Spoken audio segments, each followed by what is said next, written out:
Hey, what's up, guys? Here, so hopefully you come across some more intrigue into the murder at Kogetsukan.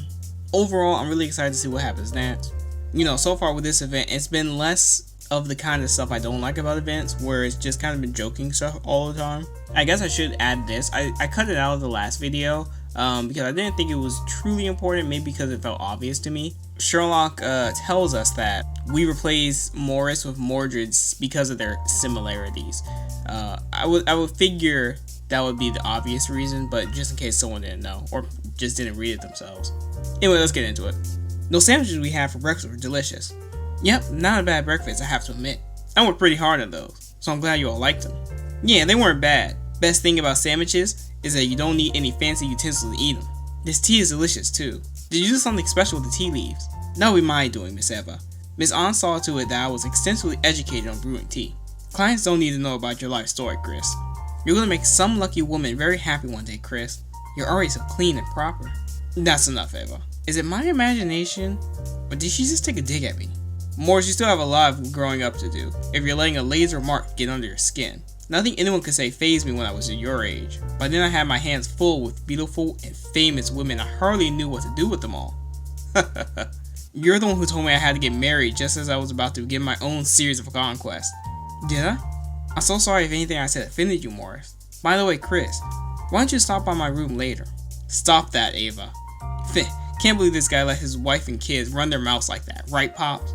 Stop that, Morris. Can't you see how difficult you are making matters for your father? Yeah, alright. That was yummy. What a healthy appetite you have, Lori. I'm proud of you. Now don't forget to thank them for the meal. Hey, can I have that too? Now that you mention it, there is another plate left over. Isn't there? I want some too. Gimme! Okay, let's share it then. Half each? That's supposed to be left for Sheringham. Hey, Chris, where is Sheringham anyway? Mr. Sheringham is still resting in his room. I thought his trip must have exhausted him, so I refrained from knocking so as not to wake him up. Well, that won't do. We're supposed to discuss our plans this morning. In that case, allow me. I'll go fetch Mr. Sheringham right now. Ask him if he still wants his breakfast or not too. Yeah, ask him. God, hear those brats screeching. It's giving me a damn headache. This is a hotel, not a kindergarten. Hear that? As if he isn't the biggest baby here. True, but don't you find his boorishness somehow endearing in his own way? I can hear you, you know. Was that Chris? That can't be good news. I'm going too. This is the murder part? You're all here. What happened, Chris? I don't think I've ever heard you raise your voice before. I'm sorry, I wasn't thinking straight. I'm alright now. But instead of telling you what happened, I think it'd be faster if you saw it for yourselves. Take a look inside Mr. Sheringham's room. Sheringham's room? Why? What happened?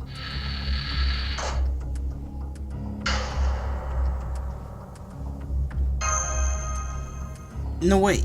Is he really dead? Looks like he's been dead for some time now. I'll seal the area off and go tell the others. Oh, I'm surprised it was him who got killed first.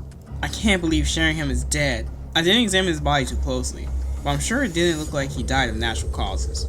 There might not be any point of asking, but do we know who saw him last? I wasn't technically the last to see him, but Mrs. Sheringham did ask me to bring him some tea last night, and there's gotta be more to it than that, right? Well, don't be coy. This is an emergency, spit it out. Mrs. Sheringham requested 2 teacups, and it looked like there was someone else with him. Damn, man. Do you know who it was? I couldn't tell. Mrs. Sheringham was waiting for me outside his room, and he slipped back inside after I gave him his tea tray.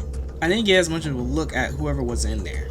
Based on the way he acted, I thought he might be entertaining a woman, but I didn't give him much thought beyond that. My oh my, I didn't think you were still so innocent, Chris. The only possible clue I can think of is that he requested a left-handed teacup. Huh? There are left-handed teacups? Not that teacups are normally left or right-handed, but the handles for the cups we use here at Kogetsukan are a little unusual, so I think the left-handed one was for his guest. That's just perfect. Detective had more game than I thought. I don't suppose you were the left-handed woman, were you? How could you even ask me that, Morris? That's hardly a fit subject for a joke, especially now. Besides, I'm right-handed. How could you not know that? I've been your stepmother for 10 years. I'm sorry to ask this now, but is anyone here left-handed? I'll take that as a no. Well, I guess it would be hard to get anyone to admit that under the current circumstances. Never mind who we might have been meeting with. This isn't going to affect our alliance, is it? No. Unfortunate accidents aside, we will proceed with the engagement as scheduled once we regroup. You're kidding, right? We need to stop this deal and leave right now. Have someone come pick us up at once. Unfortunately, we don't have any means of contacting anyone on the mainland. no matter what happens, not going ahead with the engagement is not an option. You mean we're trapped here? But what if something happens to my Lori? No one will be coming to get you until 2 days from now. Until then, we have to make the best of things. That's quite alright with me. We can't have a little thing like this get in the way of our arrangement. I couldn't agree more. Phew, what a relief. Man, sure are desperate, huh? This alliance really means that much to you? Morris, that was going too far. Apologize right now. Yeah, sorry about that, Mr. Asuka. Anyway, we know the killer is among us, right? Well, I'm not gonna let a little murder scare me. Looks like our decision to keep our personnel to a minimum backfired.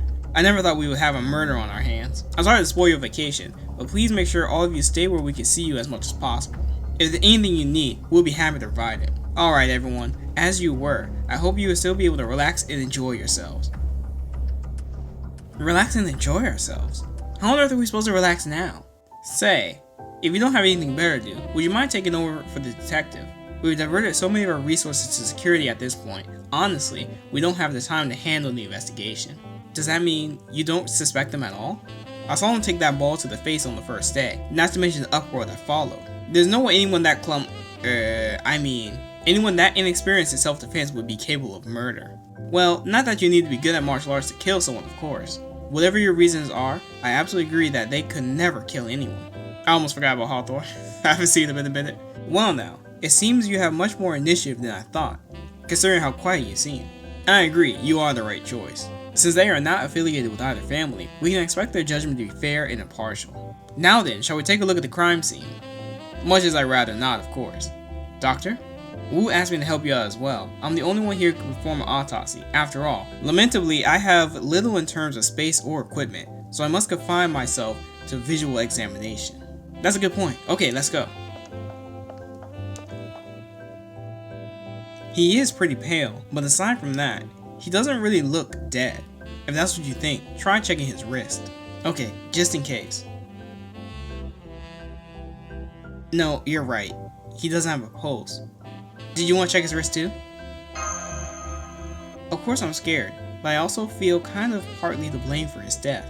You look even paler than he does, Juliet. Why don't you go back to your room and get some rest? We'll handle this.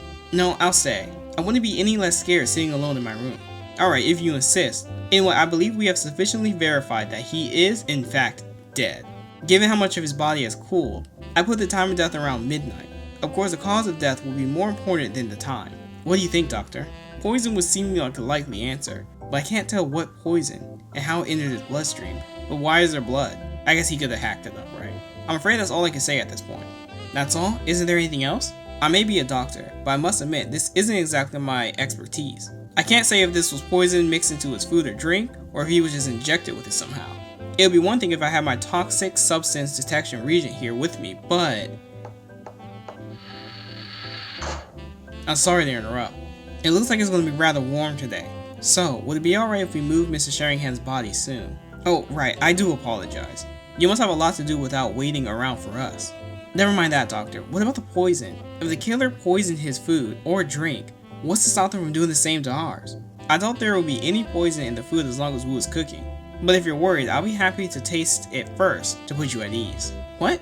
How can you smile about that? If it really is poison, you can end up dead yourself. The Marvel Company took me in when I was just a baby. Of course I would lay down my life for them. But it's your life. You only get one, you know. You can't just throw it away like that. With all due respect, Miss Juliet, the Marvel Company is like a family to me. And Miss An may as well be my mother. There's no difference between risking my life for them and you marrying someone you don't love for your family. Yes, there is. It's not the same thing at all. My apologies. I should have never said that. Forgive me. It's okay. I'm over it. Alright, now that the autopsy is over, we should take Mr. Sheringham's body out of here. You could use the basement. It's a little desolate, but it's the best option we have. I'll take the body down there now. Hold it. Sir? We can carry the body ourselves. But I'm well aware that the Marvel Company doesn't have enough hands to go around. There's no need for you to concern yourself with this when we are perfectly capable of doing it ourselves. All I ask in exchange is that you make us a nice pot of tea. That we cannot do ourselves, after all. In that case, I would be glad to take you up on that. What kind of teas do you have? I'm afraid we have a limited selection, but I'm certain something will be to your liking. Is it okay if I choose myself? Of course. Alright, let's be on our way. We'll wait for Dr. Hawthorne and your friend in the reception room. Now let's wrap the body up in a sheet and get it down to the basement. Mind taking the legs? Alright, let's go. There we are. Phew, that certainly strains the lower back, doesn't it? Yeah, another reminder that I'm not getting any younger. Anyway, this should be a good place for Mr. Sheringham to rest in peace. It should be cool enough down here to minimize decay. Chris certainly wasn't joking when he said this place is desolate. In fact, it's downright chilling in here. And I don't just mean that in terms of temperature. At any rate, it's finally just the two of us. No, nothing like that. I merely want to talk to you in private. It's better if Juliet doesn't hear this, you see. I've known Juliet since she was a baby. Her mother and I go way back. Not like that. There was never anything between us. That sounds rather sad now that I've said it. Anyway, she was very popular. A boring man like myself never had a chance. Besides, she was the pride and joy of the famous Violet family. I was far too scared to even think about asking her on a date. Still, I was lucky that she did see me as a friend. She even kept up with me after she married Asuka. In fact, she was the only one to choose me to be the Violet family's doctor after her daughters were born. I owe a great debt to the Violet family for providing me with a steady income for many years, which is why I'm so reluctant to bring this up. I'm guessing the Goldie and Violet families came across as typical members of the upper class to you, but they are, in fact, two of the oldest crime families in the country. However, in the past few years, they found themselves in a dangerous position. For a long time, they were fighting each other tooth and nail for the control of a certain city. But now, both are under attack from a new enemy, and that attack has exhausted their resources. The way things are going, they probably won't last another 10 years. At worst, both could collapse. So the heads of the family both arrived to the same conclusion. They would need to form an alliance. A merger of sorts. They would need a way to ensure they would never betray each other. And they decided that the way to do it was to have their oldest children marry. Yes, that's probably the best way to put it. I'm still a bachelor myself, but I care for those girls as if they were my own. Sometimes I can't help but wish Juliet was as free-spirited as her mother. She agreed to a marriage she doesn't want, purely to help her family. It really grinds my gears. And to make the matters worse, well, you met Morris. How do you think he will be as a husband? I concur.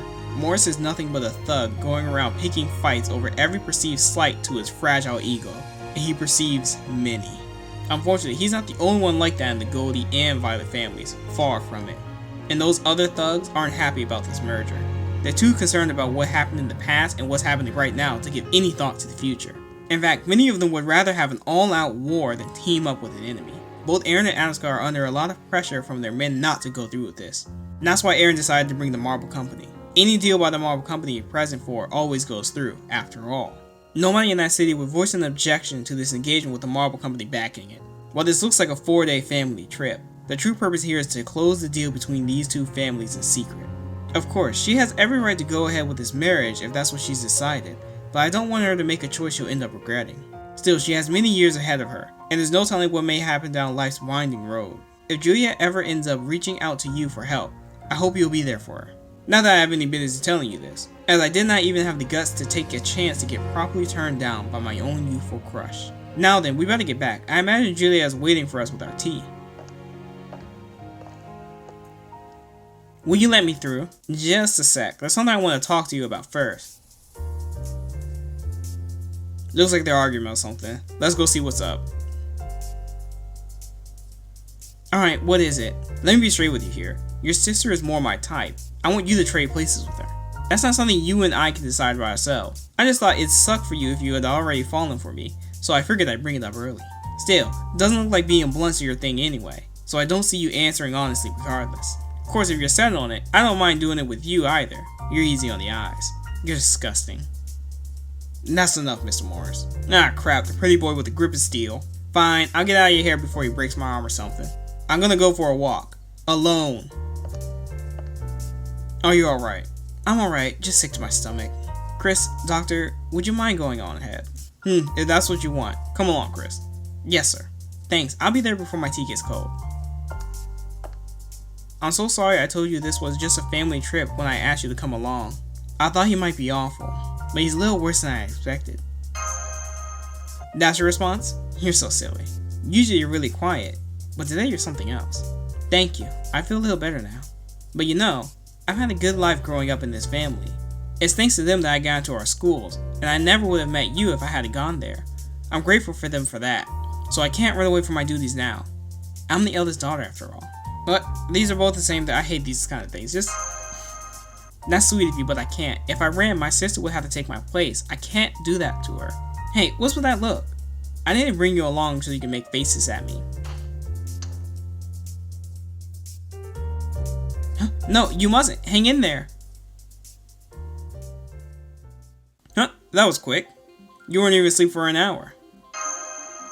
It would seem that time passes differently in your dream world. How fortunate. I was just thinking about how helpful more data would be. Now then, what happened over there? That was when Juliet shoved you and you fell unconscious. How unfortunate for you. Still, it seems someone else was even more unfortunate. Still, what a tragic turn of events. Don't you agree, Sheringham? Oh, my apologies. I don't know how I get those names mixed up. Holmes, the great Sherlock Holmes, rubbed out in the first act. Not even I would have seen it coming. But... Egad! I do beg your pardon, but I'm trying to think. Would you kindly keep it down? Still, I must say, I'm disappointed to hear the detective was the first step of this stage. Detective work is fraught with danger. Any gentleman worth his salt should have mastered at least one martial arts or two for his own self-defense. Horace Sheringham clearly needed more training. You're one to talk, given that your self-defense consists of you shielding yourself with the culprit. That aside, something about Sheringham's death nags at me. It would make more sense if it had been anyone else. Assuming whoever made the threat is among the other characters, Sheringham's arrival must have thrown a wrench in their plans. Let's further assume that the culprit made a number of preparations in the Kogetsukan. Assuming they have done so, the murdering of Sheringham puts our culprit in a bit of a bind, since they had not prepared anything for him in advance, which means they must have made a mistake somewhere. I certainly understand the desire to rid oneself of an unwelcome visitor, but I can't say I approve of this rushed, artless approach. I see, so the culprit would just as soon not committed this murder unless they had no choice. Does this mean Holmes' death was a spur-of-the-moment decision? Sheringham, Miss Carolite, I assure you, I'm still very much alive. Indeed, I doubt a culprit is in the position to simply gallivant about, murdering as they please. As soon as someone dies, the survivors become much more wary, serving only to complicate the act of carrying out your intended murder. Assuming that this is not a matter of vengeance, your first victim should always be the one you had intended to kill from the start. But that wasn't true for Sheringham. He was not involved in either of the families. Killing him now must have been a deeply bitter pill for the culprit to swallow. Why do you think Sheringham was killed, Professor? You need to ask. He was in the culprit's way, obviously. The detective's presence carried the risk of interference of the culprit's plan, or having them exposed once the plans were carried out. Detectives represent many problems for criminals. Disposing of them before the plot truly begins is absolutely the best course. Loath as I am to admit it, I have to agree, if I were a criminal, I would do the same thing. Furthermore, by killing the detective off first, the person who had made the threat has shown they are not afraid to get their hands dirty. Come to think of it, there was a new development on our end, while you were off in Dreamland. I wasn't able to track down the Marble Company, but I did find two other corporations named the Goldie Company and the Violet Incorporation. They're both headquartered in a major American city, and have vied for control over it for quite some time. The CEOs of the two companies are listed as Aaron Goldie and Adam Scott Violet. It all lines up perfectly. Though, unfortunately, I was unable to find any information about their families. That doesn't surprise me. Any decent underground organization knows that you can get to them through their families, and are sure to keep a tight lid on information regarding them. Well, it seems like we droned on for a bit too long. Based on what you've told us, it's clear Sheringham was meeting with... I mean, honestly, I don't know who it is. At least off the top of my head, I can't think of a possible culprit right now. Like, I want to say Morris, but I feel like that's a bit too easy, right? I mean, logically, why would the Marble Company have any reason to do it? If I were to make an honest guess, I would assume it's Juliet. Just because, I mean, I just feel like it would be. Because it just feels like one of those situations. But, who knows? So I'll see you guys for the next part, which apparently there will be a battle. I lost the battle footage for the first one because I had recorded the whole thing and it had gotten corrupted. Hopefully it doesn't happen to this one. I would hate to have to reread it all. But I'll see you guys tomorrow. Peace out.